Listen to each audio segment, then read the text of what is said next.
ಯಾವತ್ತೂ ನಾವು ಯಾವುದಕ್ಕೂ ಸಿದ್ಧ ಮಾಡ್ಕೊಳ್ಳೋದಿಲ್ಲ. You don't have to get ready ಅಂತ ಹೇಳ್ತೀವಲ್ಲ, ನಾವು ನಮಗೆ ಒಂದು ಫರ್ಮ್ನೆಸ್ ಇರಬೇಕು ನಮ್ಮ ಫೇತಲ್ಲಿ. ನಾವು ಪರಮಾತ್ಮನ ಗುರುನ ನಂಬಿದ್ರೆ ಅದು ಫರ್ಮ್ ಆಗಿರಬೇಕು. ಅವಾಗ ಎಂಥ ಯುದ್ಧರಂಗದಲ್ಲೂ ಕೂಡ ನೀವು ನಿಶ್ಚಲವಾಗಿರ್ತೀರ. ಅಂದರೆ ಸಂಸಾರ ಅನ್ನೋದು ಒಂದು ಯುದ್ಧರಂಗದ ಥರನೇ. ಎಂಥ ಸಿಚುವೇಶನ್ನಲ್ಲೂ ನೀವು ಫರ್ಮ್ ಆಗಿರ್ತೀರ. ಯಾಕೆಂದರೆ ನಿಮಗೆ ಗುರು ಬಗ್ಗೆ, ದೇವ್ರ ಬಗ್ಗೆ ಫೇತ್ ಇದೆ. ಯಾವಾಗ ಫೇತ್ ಇರುತ್ತೆ, ಅಂತರಂಗ ಬಹಿರ್ಮುಖವಾಗಿ ಅಂದರೆ ಬಹಿರಂಗದಲ್ಲಿ ನೀವು ನೋಡ್ಬೋದು. ಇದನ್ನು ರೆವಲ್ಯೂಷನ್ ಅಂತ ಹೇಳ್ತೀವಿ. ಇದಕ್ಕೆ ಗುರು ಸಹಾಯ ಮಾಡ್ತಾರೆ. ಗುರು ಒಳಗಡೆ ನಡೀತಾ ಇರುವ ಮೌನ ಭಾಷೆಯನ್ನು ಗುರು ತನ್ನದೇ ಆದ ಒಂದು ಭಾಷೆಯಲ್ಲಿ ಅವನು ಟ್ರಾನ್ಸ್ಲೇಟ್ ಮಾಡ್ತಾನೆ. ನಿಮಗದು ಗೊತ್ತು, ಗುರುನ ಮೇಲೆ ನಂಬಿಕೆ ಇದೆ.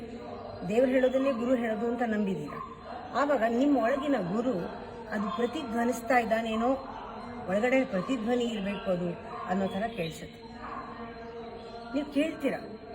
ಇವೆಲ್ಲನೂ ಯಾವುದು ಗುರುವಿನ ಧ್ವನಿಯಿಂದ ಬಂತು, ಯಾವುದನ್ನು ನೀವು ಆ ಒಂದು ಒಳಗಡೆ ಮನಸ್ಸಿನಿಂದ ಅದನ್ನು ಕೇಳ್ತೀರಾ, ಇದು ಸ್ಕ್ರಿಪ್ಚರ್ನಲ್ಲಿ ಏನೇನು ಗ್ರಂಥದಲ್ಲಿದೆಯೋ ಅವೆಲ್ಲ ಅದರ ರೆಜಿಸ್ಟ್ರು ನೀವು ಕಾಪಾಡ್ತಾ ಇದ್ದೀರಾ ಅಂತ ಅರ್ಥ. ಅದಕ್ಕೆ ಹೇಳೋದು, ಯಾವಾಗ ನಾವು ಧರ್ಮವನ್ನು ಕಾಪಾಡೋದು ಅಂದರೆ ನಾವು ಧರ್ಮದಲ್ಲಿ ಇರೋದು.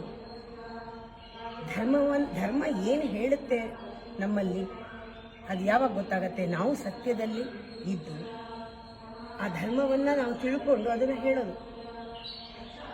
ಅದಕ್ಕೆ ಬೇಕಾಗಿರೋದು ಸಂಪೂರ್ಣವಾದ faith. Faith in a Guru, faith in God. In that faith, there is no need to prepare yourself to face the world. Already ನಿಮ್ಗೆ ಎಂಥ ರಣರಂಗದಲ್ಲೂ ನಿಮ್ಗೆ ಆ ಶಕ್ತಿ ಬಂದ್ಬಿಡುತ್ತೆ. ಯಾಕೆಂದರೆ ಗುರು ಹೇಳ್ತಾ ಇರೋದು translation of the God's divine word. ಅದು ರಿಫ್ಲೆಕ್ಟ್ ಆಗ್ತಾ ಇದೆ ನನ್ನಲ್ಲಿ. ನನ್ನ ಅಂತರ್ಯಾಮಿನೂ ಅದನ್ನೇ ಹೇಳ್ತಾ ಇದ್ದಾರೆ. ಎಲ್ಲ ಹೇಳ್ತಾ ಇರೋದ್ರಿಂದ ಇದನ್ನು ನಾವು ಹೇಳ್ತೀವಿ, it is revival, devotion revival ಅಂತ.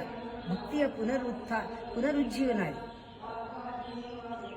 ಹಾಗೆ ನಾವು ಧರ್ಮನ ಉಳಿಸೋದು ಅಂದರೆ ಏನು, ಪುಸ್ತಕ ಉಳಿಸೋದಲ್ಲ ಲೈಬ್ರರಿನಲ್ಲಿ, ನಾವು ಆ ರೀತಿ ಬದುಕು ಇರೋದು ಅಂತ.